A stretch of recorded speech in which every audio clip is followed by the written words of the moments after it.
Hi everyone, this is Ravita Chaturvedi. Welcome to my channel. आज अपन लोग आगे लेखांकन की शब्दावलियाँ ही देखेंगे, उसको कंटिन्यू करते हैं। जो हमने देखा था कल की वीडियो में पार्ट 1 में बेसिक टर्म्स ऑफ अकाउंटिंग, उसको आज कंटिन्यू करते हैं। कल हमने 7 टर्म्स देखे थे, आज 6 टर्म्स देखे थे। आज हम 7 से आगे कंटिन्यू करते हैं। तो ये कोई भी कॉमर्स से संबंधित अगर हम सब्जेक्ट पढ़ रहे हैं तो अकाउंटिंग में ये इम्पोर्टेंट रोल प्ले करता है। तो अपन देखते हैं आज पूंजी यानी कैपिटल। तो कैपिटल क्या होती है? कैपिटल या पूंजी व्यापार का स्वामी जो रोकड़, कैश, गुड्स या कोई भी असेट्स, कोई भी रोकड़, माल या संपत्ति वो व्यवसाय को प्रारंभ करते समय लगाता है, तो उसको हम क्या कहते हैं? कैपिटल कहते हैं। कैपिटल बाद में भी लगाई जा सकती है, व्यवसाय प्रारंभ करते समय एवं व्यवसाय प्रारंभ करने के बाद भी व्यवसाय को एक्सपांड करने के लिए, बिजनेस को एक्सपांड करने के लिए हम अतिरिक्त, जिसको एक्स्ट्रा कैपिटल भी कहते हैं, ऑर्डिनरी कैपिटल भी कहते हैं। तो देखते हैं, कैपिटल 2 प्रकार की है। तो उसमें पहली है स्थायी पूंजी या फिक्स कैपिटल। क्या है? Fix capital. तो फिक्स कैपिटल क्या होती है? वह पूंजी जो व्यवसाय को संचालन करने में मदद करती है या व्यवसाय में लंबे समय तक प्रयोग की जाती है। व्यवसाय को वृद्धि या प्रसार करने में लगाई गई पूंजी होती है, उसको हम स्थायी पूंजी या फिक्स कैपिटल कहते हैं। फिर जैसे कि प्लांट, मशीनरी, लैंड, फर्नीचर इत्यादि। फिर दूसरा है हमारा चालू पूंजी या करंट कैपिटल। तो करंट कैपिटल क्या होती है? वह कैपिटल जो हम व्यवसाय को चलाने के लिए, जो व्यवसाय को जीवित रखने के लिए कैपिटल लगाते हैं, जैसे कच्चे माल में हो गया, या ऐसे विनियोग जो थोड़े समय के लिए किया जाता है, या पुनः विक्रय के उद्देश्य से जो खर्च किया जाता है या जो विनियोग की गई पूंजी होती है, वह चालू पूंजी या करंट कैपिटल कहलाती है। जैसे कि स्टॉक हो गया, फिर कैश हो गया, या शॉर्ट टर्म्स सिक्योरिटीज़ हो गई। ये सभी क्या होती हैं? चालू पूंजी या करंट कैपिटल में आती हैं। फिर इसके बाद विक्रय यानी कि सेल्स। क्या होता है? विक्रय।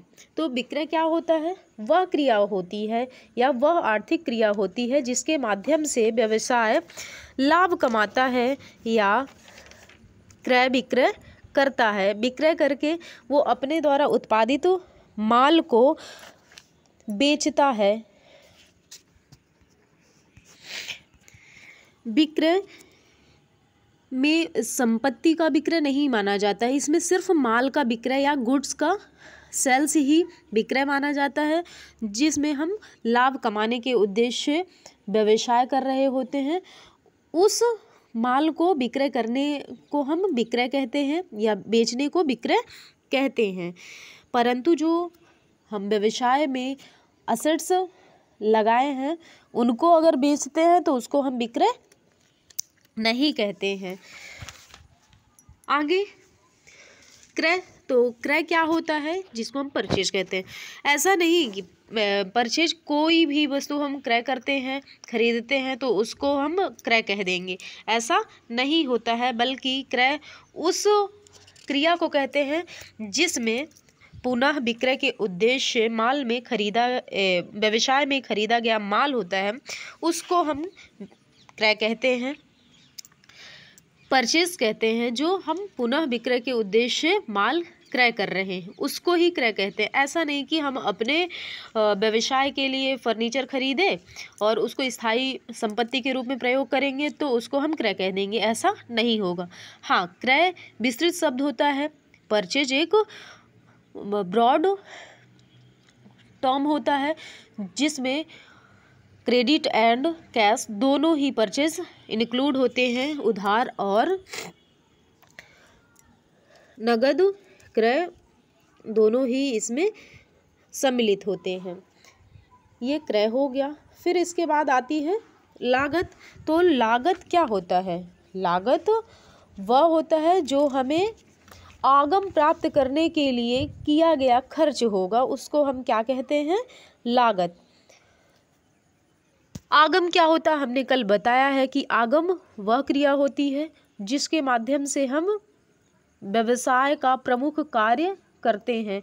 जैसे व्यवसाय का प्रमुख कार्य है वस्तुओं का उत्पादन करना, तो उत्पादित वस्तुओं को हम बेचते हैं, उससे जो प्राप्तियां होती हैं उसको हम आगम कहते हैं। अब इसी आगम को प्राप्त करने के लिए जो खर्च किया गया होता है उसको हम लागत कहते हैं। आगम को प्राप्त करने के लिए जो भी हम लागत लगाते हैं या खर्च करते हैं उसको लागत या कॉस्ट कहते हैं। फिर लाभ। तो लाभ क्या होता है? लाभ लागत पर आधिक्य। आगम ही क्या होता है? लाभ। अर्थात रेवेन्यू हमारा ज़्यादा होगा और कॉस्ट हमारी कम होगी, तो उस दशा को हम लाभ कहते हैं। इसको हम एक सूत्र के माध्यम से भी लिख सकते हैं, आगम माइनस लागत बराबर लाभ। जब हमारा कॉस्ट कम होगा और रेवेन्यू ज़्यादा होगा, सरप्लस होगा, तभी हम लाभ अर्जित करते हैं। फिर इसके बाद है हानि। तो हानि लाभ का अपोजिट होता है कि लॉस क्या होता है? जब हमारी कॉस्ट ज़्यादा होती है और रेवेन्यू कम होता है उसको हम क्या कहते हैं? उस दशा को हानि। यानी कि लागत ज़्यादा लगी है और आगम कम हुई है, तो उस स्थिति को हम हानि कहते हैं या लॉस कहते हैं। फिर इसके बाद है बट्टा या डिस्काउंट। तो डिस्काउंट क्या होता है?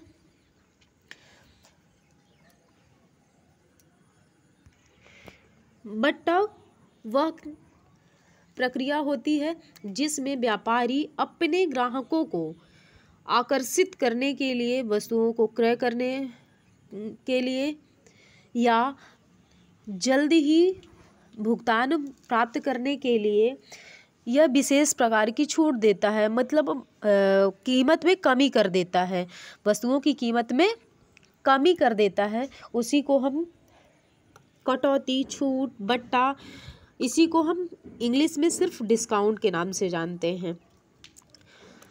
तो छूट क्या होती है?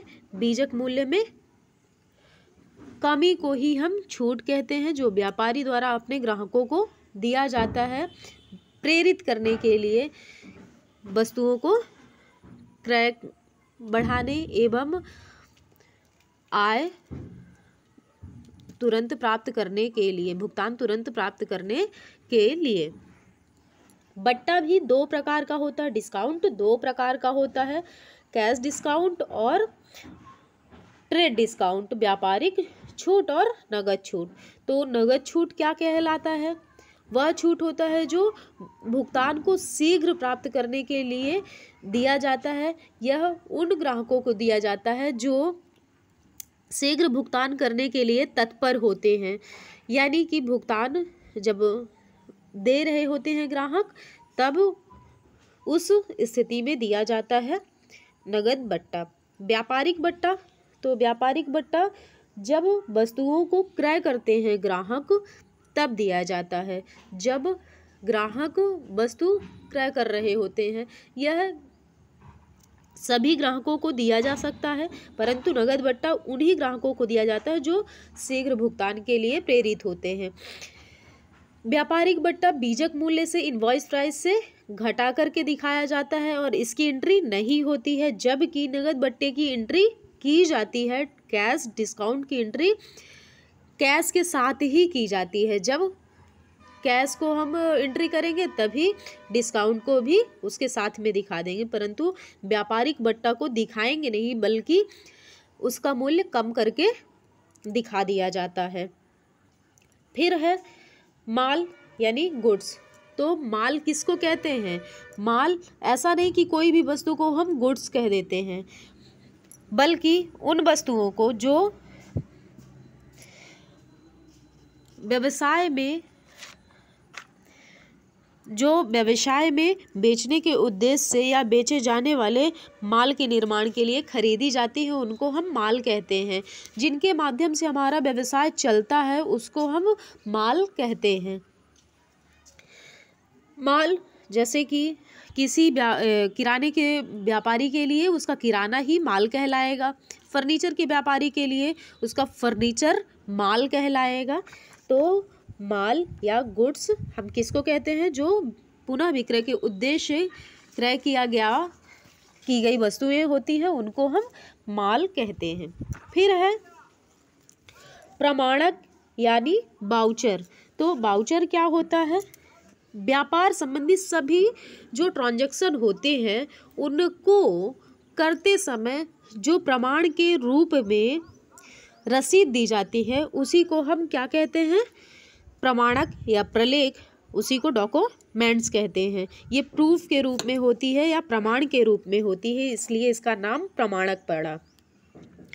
जैसे कि बैंक में पैसे जमा करते समय स्लिप जो मिलती है, पेन स्लिप, वो हो गई।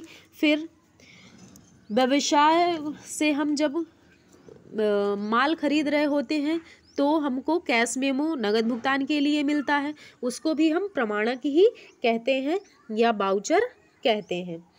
फिर इसके बाद आता है 16वें नंबर में स्टॉक। तो स्टॉक क्या होता है? जो वित्तीय वर्ष, वह माल जो वित्तीय वर्ष में बिना बिका रह जाता है और वित्त वर्ष का अंत हो जाता है, उसको हम स्टॉक कहते हैं। यह भी 3 प्रकार का होता है। स्टॉक भी 3 प्रकार का होता है। कच्चे माल का स्कंद और अर्धनिर्मित माल का स्कंद और निर्मित माल का स्कंद। अब यह क्या होता है? कच्चे माल का स्टॉक। तो यह वह स्टॉक होता है जो वर्ष का अंत हो गया है और अभी बनाने के लिए जो वस्तुएं मंगाई गई थी और बनाना प्रोसेस नहीं चालू की गई है, तो उसको हम कच्चे माल का स्टॉक कहते हैं। फिर है अर्धनिर्मित स्टॉक। तो अर्धनिर्मित stock of semi finished material, यह वह मटेरियल होता है जो आधी प्रोसेसिंग में है, यानी कि कच्चे माल से उसको हम प्रोसेसिंग में लगा दिए वस्तुओं को निर्माण करने के लिए, परंतु वह पूरी तरह से बन नहीं पाया है, उसको हम अर्धनिर्मित माल कहते हैं। फिर निर्मित माल का स्टॉक यानी कि स्टॉक ऑफ फिनिश्ड गुड, यानी कि वस्तुएं हमारी बन गई हैं और वर्ष का अंत हो गया, वह बेचने के लिए तैयार हैं परंतु बेची नहीं जा पाई हैं और वर्ष का अंत हो गया है, तो उसको हम स्टॉक के रूप में फिनिश्ड गुड के रूप में उसका लेखांकन करेंगे। अब इन तीनों का हम एक उदाहरण के माध्यम से समझते हैं। कच्चे माल का स्टॉक क्या होगा? जैसे हम गन्ने का या शुगर का वो ले लेते हैं उदाहरण कि चीनी बनाने का। तो चीनी बनाने के लिए हमको किसकी आवश्यकता होती है? गन्ने की। तो गन्ना हमारा यहाँ पे क्या है? कच्चे माल का स्टॉक। हमने गन्ना मंगाया और उसमें कोई भी प्रोसेसिंग नहीं करी, तो वो क्या हो गया? कच्चे माल का स्टॉक। फिर कुछ माल हमारा ऐसा है कि हम गन्ने से उसको जूस निकाल लिए हैं और प्रोसेसिंग कर रहे हैं, जूस निकल गया है तो मतलब वो प्रोसेसिंग में चालू हो गया है कार्य, तो वह अर्धनिर्मित माल या सेमी फिनिश्ड गुड कहलाएगा। फिर कुछ माल जो चीनी बनकर तैयार हो गया है, शुगर बनकर तैयार हो गया है, उसको हम क्या कहते हैं? फिनिश्ड गुड्स या फिनिश्ड मटेरियल। तो यह तीनों समझ में आया। और हाँ, स्टॉक अगर वर्ष के अंत में है तो उसको हम क्लोजिंग स्टॉक या अंतिम रहतिया कहते हैं। और वही माल अगले वर्ष 31 मार्च के लिए हमारा वही क्लोजिंग स्टॉक कहलाएगा, और वही माल या वही स्कंद या स्टॉक हमारा 1 अप्रैल के लिए वो ओपनिंग स्टॉक या प्रारंभिक रहतिया कहलाएगा। तो ये सब समझ में आया क्या आप लोगों को? फिर इसके बाद है देनदार यानी डेटर्स। तो डेटर्स क्या होते हैं?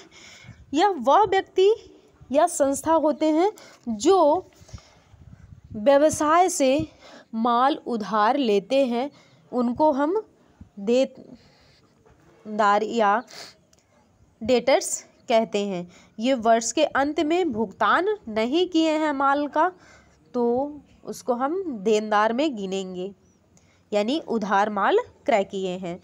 उधार माल खरीदने वाले व्यक्ति को हम डेटर्स कहते हैं।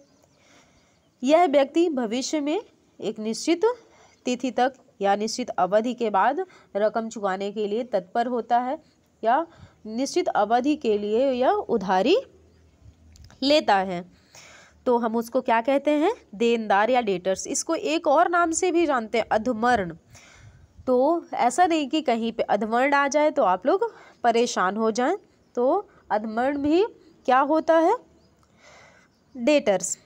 फिर इसके बाद आता है क्रेडिटर्स। तो क्रेडिटर्स क्या होते हैं या लेनदार कौन होते हैं? लेनदार वह होते हैं जो संस्था या व्यवसाय उधार माल क्रय करती है किसी संस्था से या किसी व्यापारी से, तो जो संस्था क्रय कर रही है वह कौन हुई? देनदार हुई, और जिससे क्रय कर रही है वह उसके लिए लेनदार हुई। तो लेनदार और देनदार में अंतर समझ में आया क्या? लेनदार वह होते हैं जो किसी संस्था से उधार माल, लेनदार वह होते हैं जो लेनदार वह होते हैं जिनसे हमने उधार माल क्रय किया है, वह क्या होते हैं? लेनदार। देनदार वह होते हैं जिनको हमने उधार माल दिया है, और लेनदार वह होते हैं जिनसे हमने उधार माल लिया है। तो क्या समझ में आया? दोनों में अंतर, कंफ्यूज नहीं होना है। देनदार वह होंगे जिनको हमने उधार माल दिया है, और लेनदार वह होंगे जिनसे हमने उधार माल लिया है, वो संस्था या व्यक्ति भी हो सकते हैं। फिर इसके बाद आता है कमीशन। तो कमीशन क्या होता है? जब कोई व्यक्ति या संस्था किसी कार्य को करने के लिए एक निश्चित रकम पहले से निर्धारित कर लेती है प्रतिशत के रूप में कि हम यह कार्य इतने दिन में या इतना कार्य कर देंगे और इसके बदले हमें इतने % प्रतिफल या उसका रिटर्न्स चाहिए, तो वह क्या होता है? कमीशन होता है। यह एक तरह से पारिश्रमिक ही होता है। यह प्रधान अपने एजेंट को माल की बिक्री पर दे सकता है कमीशन, या कोई भी बैंक अपनी सेवाओं को करने के बदले कमीशन दे सकती है। कमीशन की दर जो होती है वह पूर्व निश्चित होती है। तो यह कंटेंट आपको समझ आया तो आप कमेंट करिएगा कि इसमें और क्या सुधार करना चाहिए। लाइक करिएगा, सब्सक्राइब करिएगा और शेयर भी करिएगा अपने दोस्तों के साथ। जय हिंद, जय भारत।